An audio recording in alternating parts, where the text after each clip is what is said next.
You're listening to the Animal Free Labcast, the podcast that puts humans, not animals, at the heart of medical research. Hi everyone, welcome to the Animal Free Labcast. I am back today with Dr. Gemma Davies. Hiya Gemma, how are you? Hi Carla, I'm good, thank you. How are you doing? Marvellous. Good. So what have we got coming up on today's episode? So today we're going to be joined by award-winning artist and illustrator Emily Sutton, who is known for her beautiful, whimsical, nature-inspired illustrations. And we were very excited when she came on board to design the beautiful artwork that was used in our Celebrity Brighter Future campaign a few months ago on World Animal Free Research Day. Oh, it's so beautiful. It would be really great to listen to her and hear what she's got to say. Yeah, exactly. So she'll be coming up a bit later on. So before we speak to Emily, tell us about the poll results from last time. Yeah, so if you remember, the question was, should the government ban animal-derived antibodies now that alternatives are available?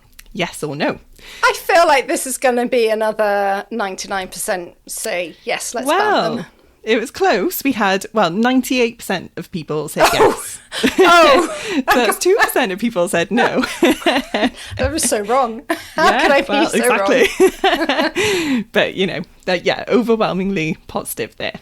And rightly so, because the animal-free antibodies are brilliant. So, well, that leads me on to tell you what I was thinking about this week. Yeah. The Antibodies Database that we talked about last time with Steph actually got its first mention in Parliament, which is very, very exciting. Yeah, it's huge. So Labour MP Michael Wheeler, he's the MP for Worsley and Eccles, he put down a written parliamentary question asking the Secretary of State for Science, Innovation and Technology what assessment his department has made about the implications for his policies about our recombinant antibodies and mimetics database on advancing studies in disease mechanisms, diagnostics and therapeutics. Fancy words. Bit of a mouthful of a question there, but yeah. And the Minister, Ferrier-Clark, answered and said loads of things, but the most important bit, she said, and I quote, resources like the recombinant antibodies and mimetics database are important information sources to support the wider uptake. And then she went on to say further steps supporting alternative methods are going to be outlined in the upcoming strategy. We've talked about that. We're expecting it to be published anytime from the autumn. Yeah. So excellent, really exciting to get a kind of mention in Parliament for the antibodies database, and hopefully it will be taken up more widely by scientists as well. That's it. It all helps to raise the awareness of it and get more people using it. So that's fantastic. Absolutely. But that brings me on to what I've been thinking about. What have you been thinking? Because as you may have noticed, we don't leave the government alone. We're constantly badgering them in one way or another to make Herbie's Law a reality. Absolutely. So you might have seen on our social media and emails over the past couple of weeks, a few weeks ago on the 8th of July, we sent a cross-party letter addressed to the 3 government ministers who are leading on the upcoming strategy, which is to support the development, validation and update of non-animal methods. So the 3 people the letter was addressed to was Lord Valence from the Department of Science, Innovation and Technology. Who people will know from COVID. Exactly. Can I have the next slide, please? That's the one.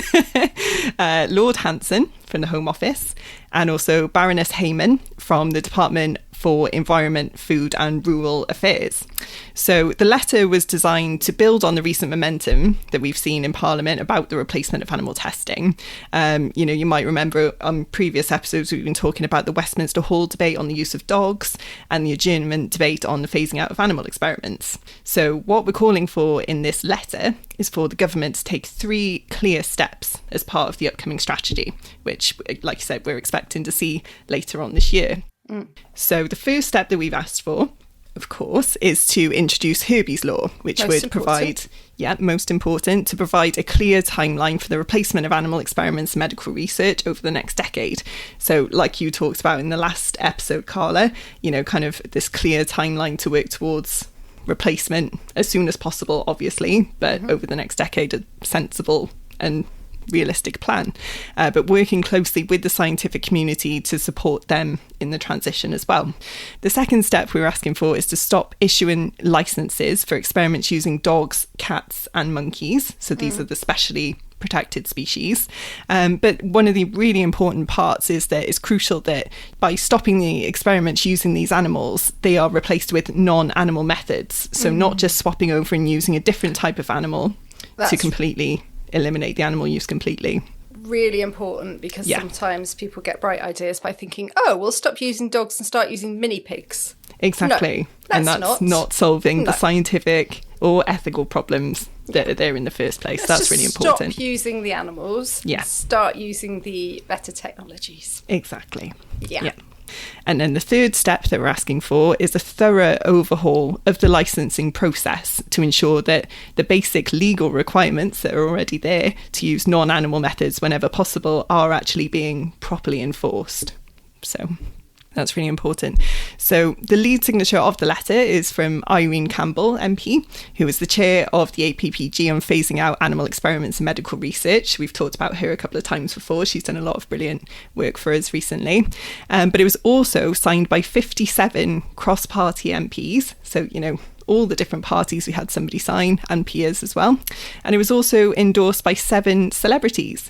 So this is including our charity patrons Dame Joanna Lumley and Carol Royal, and then also Alan Cumming, Diane Morgan, Deborah Meaden, Will Young and Kirsty Gallagher. So we're really grateful for all this incredible support from everyone who got involved and put their name on the letter. It's fantastic. Bit of a who's list of caring about animals there, isn't it? Amazing. Yeah, it's brilliant to see. Yeah. So on the 22nd of July, so a couple of weeks after we sort of opened the letter, which was the last day before the government went on summer recess, our public affairs team were joined by 8 MPs and peers in Westminster to physically hand in the letter to the Department of Science, Innovation and Technology. And all of that happened really quickly in 2 weeks, literally from starting the letter to handing it in. So it's really fantastic that all those people got involved, showing how much people really care about this. It's brilliant. So over the summer, our public affairs team are going to be meeting with MPs and peers, but we also really need our supporters' help to make sure the pressure is still felt. So what can supporters do? What can people listening do, Gemma? So what we're asking is, as the MPs are going to be back in their constituencies, it's a really good time for you, if you feel comfortable to reach out to your MPs and ask them if they will have a meeting with you, where you will be able to talk about Herbie's Law and the whole issue of animal testing and get a feel for their position on it and see if this is something that they would be interested in supporting. So if you are able to secure a meeting with your MP and it's something you would like to do, we are able to provide you with briefing materials. We can help you figure out questions and things that you would like to talk about, or you can ask them to meet with our public affairs team instead. Brilliant. And MPs always say that it's because of their constituents that they want to get involved. The use of animals in research and in other welfare concerns is just one of the biggest things that they get emailed about. So it really does make a difference. Even if you don't have a meeting, if you reach out, it does make a huge difference. So yeah. So presumably if people want to do this and get some support, they can email us at hello@animalfreeresearchuk.org. Yeah, that's right. Just drop us an email and someone from our public affairs team will get in touch and help you go through some briefing materials and figure out what you're going to say to try and change that MP's mind. So thank you again to all of the parliamentarians and celebrities who got involved in the letter. We're really excited to see what will come out of it, and hopefully we'll continue getting all this fantastic support. So speaking of celebs, you might remember a few months ago on World Animal Free Research Day, we launched our Celebrity Brighter Future campaign, where we had some amazing photos of celebs with 2 beautiful beagles taken by the photographer Rankin. You'll have seen that the celebs were modelling some of our Brighter Future t-shirts, which featured some beautiful artwork designed by award-winning artist and illustrator Emily Sutton. So we are very excited to have Emily here with us today to tell us all about how she got involved with the campaign. So welcome, Emily. Thanks for having me. So what was it that made you want to get involved with the Herbie's Heroes campaign? Well, I got an email from Carla and just explaining what the project was and I didn't know a whole lot about the charity initially. I think I'd seen a few bits from previous campaigns, but I did some reading up, and it just sounded like a really amazing cause. And then obviously hearing about the involvement of Rankin, who's like super cool, and I know his work very well. So yeah, it cool. just sounded like really exciting, and the animal sort of aspect of it all as well, which, animals are a huge part of my work, and they inspire me every day. And I absolutely adore all animals, especially dogs, but just generally, the natural world is really important to me. And I grew up, in a tiny village in the countryside, and very much feel connected with nature and the natural world. So yeah, it was just a really brilliant cause, and I was really excited to be part of it. So I'd say, Emily, you're around about the same age as me. Yeah.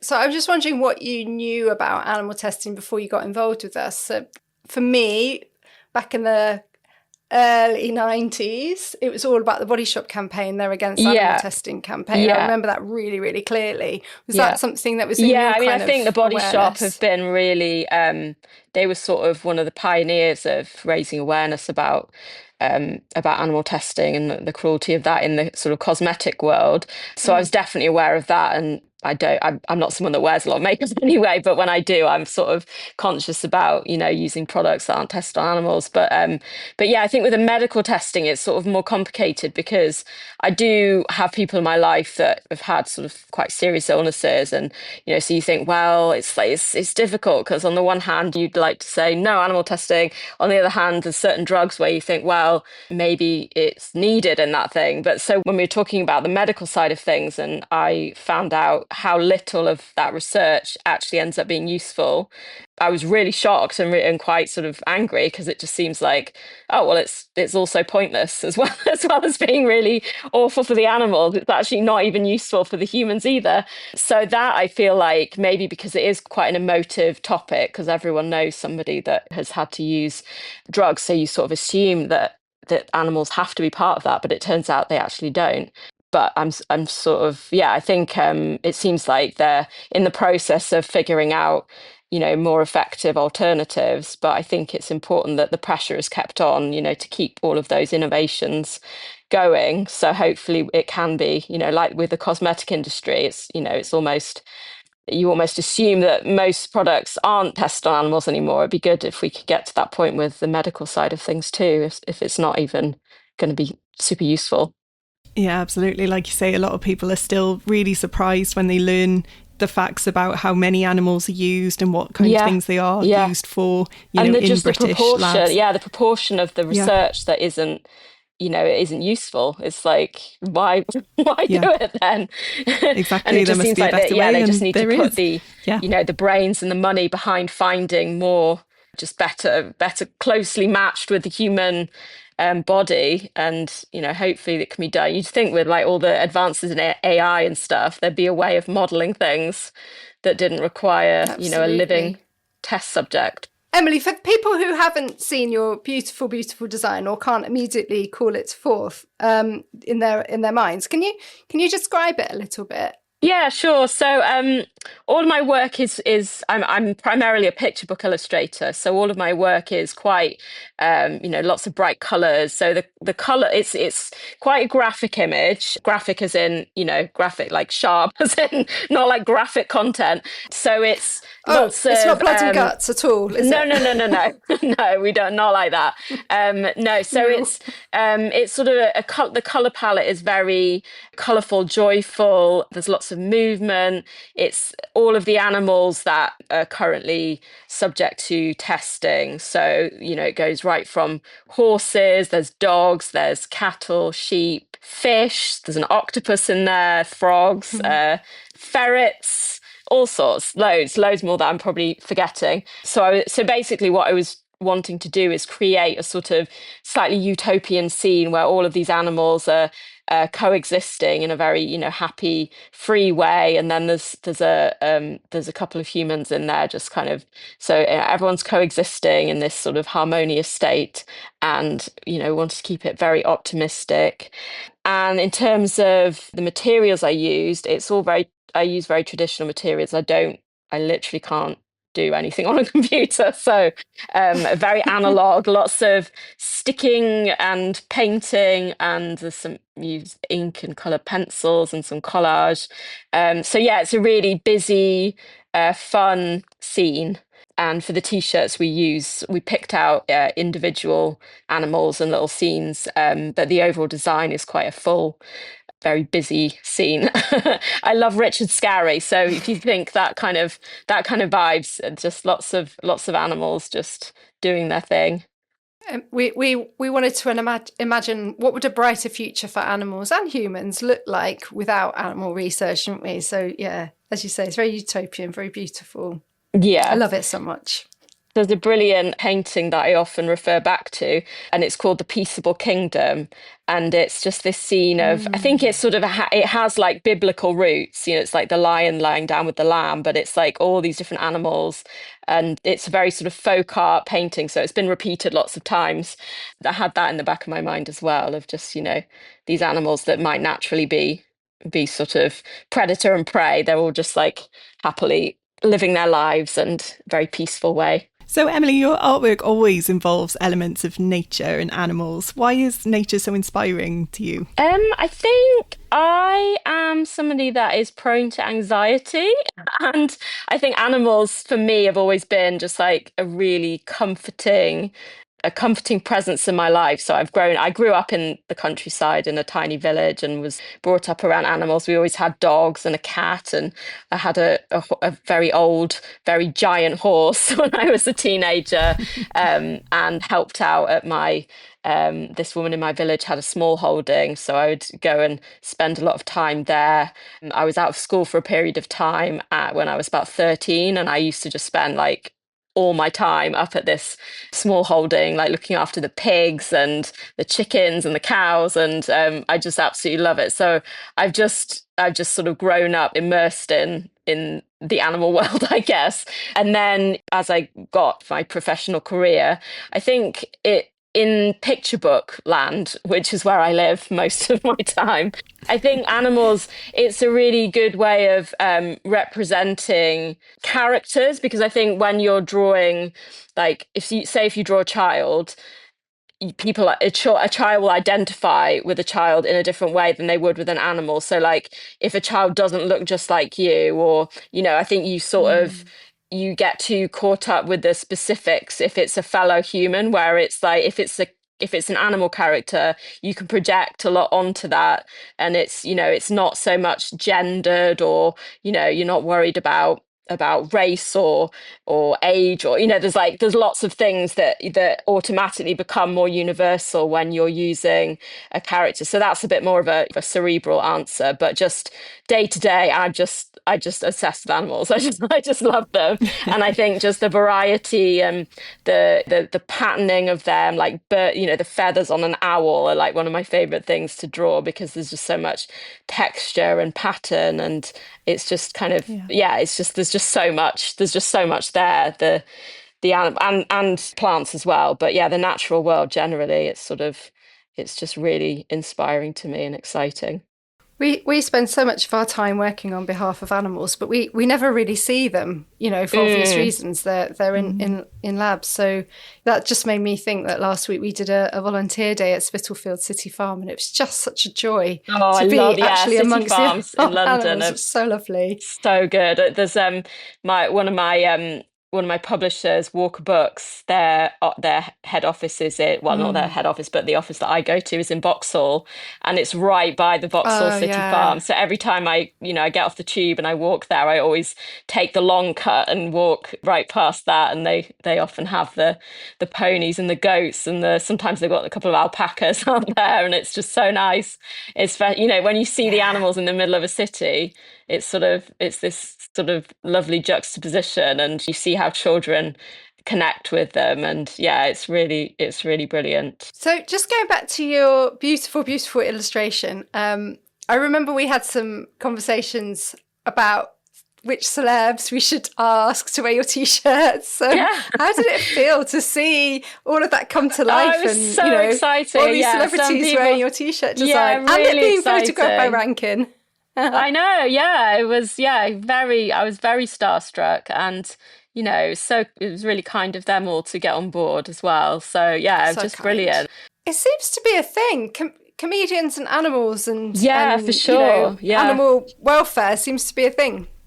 Yeah, I think I've never figured out why. I do wonder because I know there's a big crossover with comedians and sort of social struggles. Sometimes there's a lot, there's a lot of not everyone, but some of my favorite comedians have talked a lot about whether it's social anxiety or whether it's mental health problems. And I think that when you have those kinds of issues, I feel like humans can often be just a bit much, or like it's hard to be around them, whereas animals are just such a refuge, and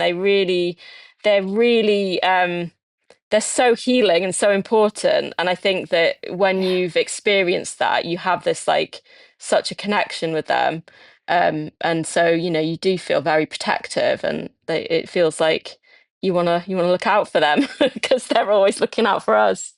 Absolutely. Yeah, they pick up on everything, don't they? My dog always knows if I'm having a bad day or, you're just feeling a bit down. He'll come and give you a little touch and cheer you up. They do.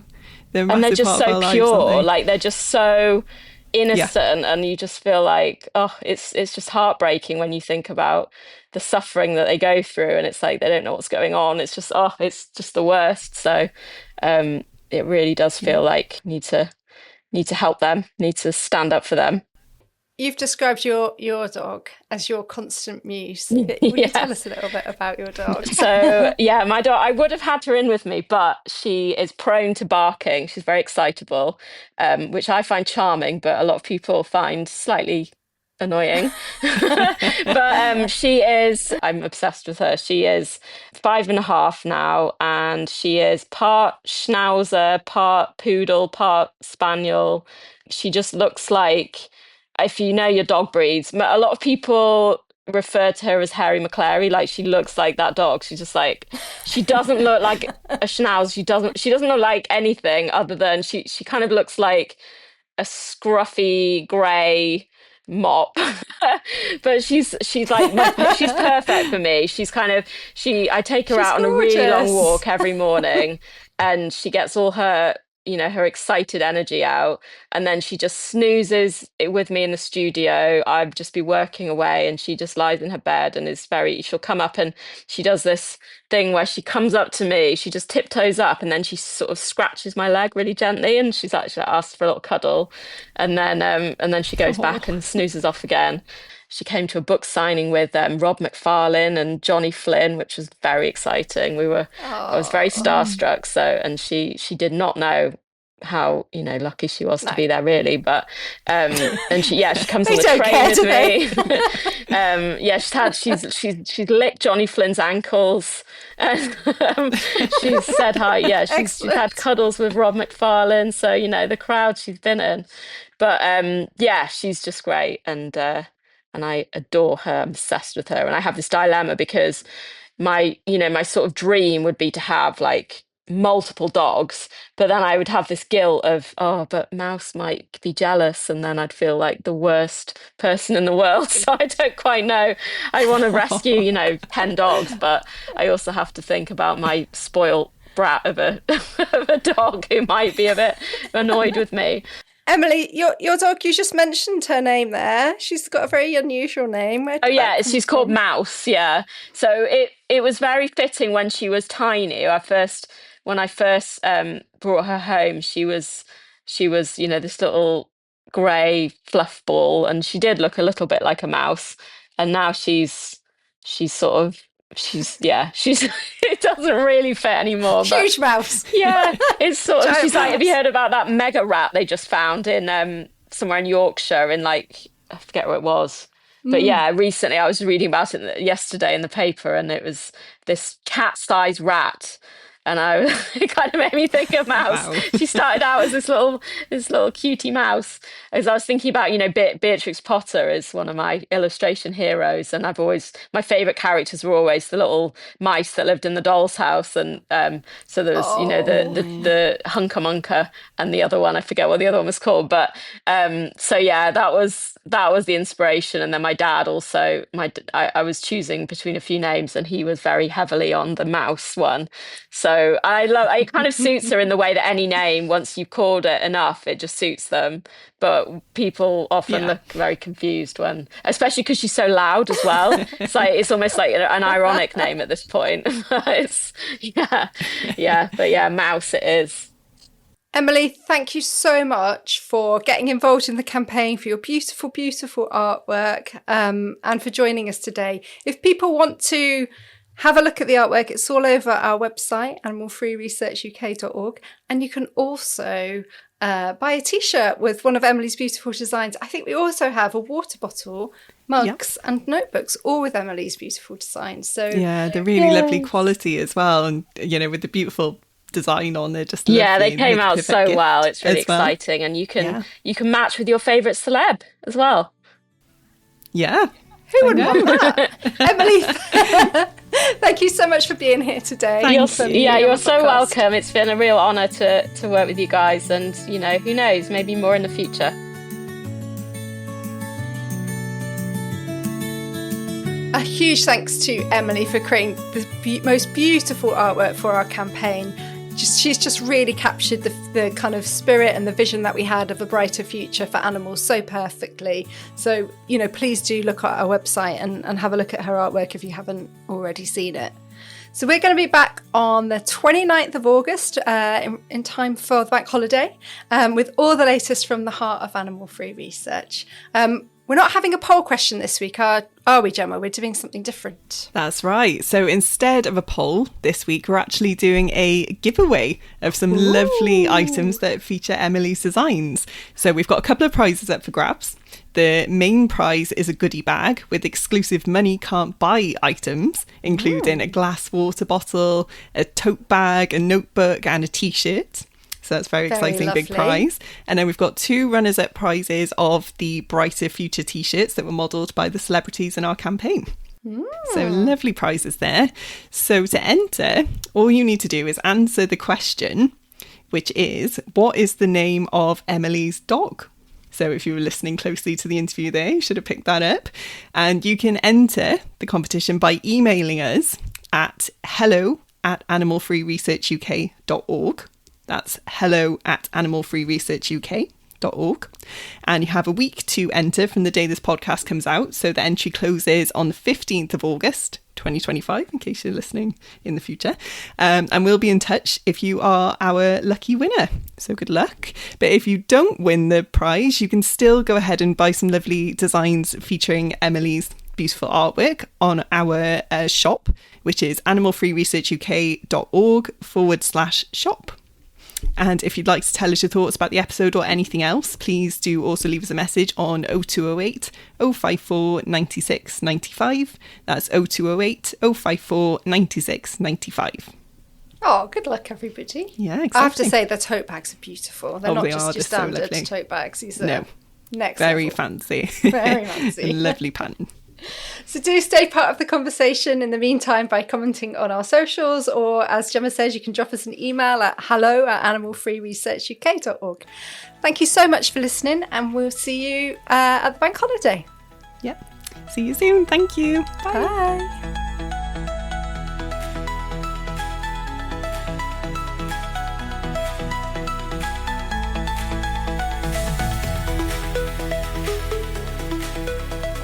You've been listening to the Animal Free Labcast, the podcast that puts humans, not animals, at the heart of medical research.